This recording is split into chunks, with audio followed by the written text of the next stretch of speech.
Supreme कोर्टाने एक citation, एक रुलिंग पास केलं एक ऑनलाईन जजमेंटमध्ये, आणि त्याच्यावर त्यांनी सांगितलं की श्रीधन जे आहे या श्रीधनावर ती हयात असेपर्यंत कुणाचंही नियंत्रण जरी असलं तरी सुद्धा तिचा जो हक्क आहे हा कायम अबाधित राहतो.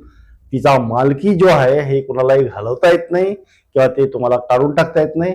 जर का त्यांच्या डे टू डे लाईफमध्ये, त्यांच्या संसारामध्ये नवऱ्याने बायकोकडं काही अडचणीच्या काळामध्ये किंवा तिच्या संकट काळामध्ये तिचं सोनं नाणं, घरदार किंवा तिची संपत्ती किंवा त्या भेटवस्तू तिच्याकडनं वापरासाठी म्हणून जर घेतल्या असतील तर ह्या वापरातल्या वस्तू त्याचं काम झाल्यानंतर त्याने तिला पुन्हा त्या स्वरूपामध्ये परत करावायच्या आहेत. अशा स्वरूपाचा महत्त्वपूर्ण निर्णय हा किंवा रुलिंग हे फिक्स केलेलं आहे.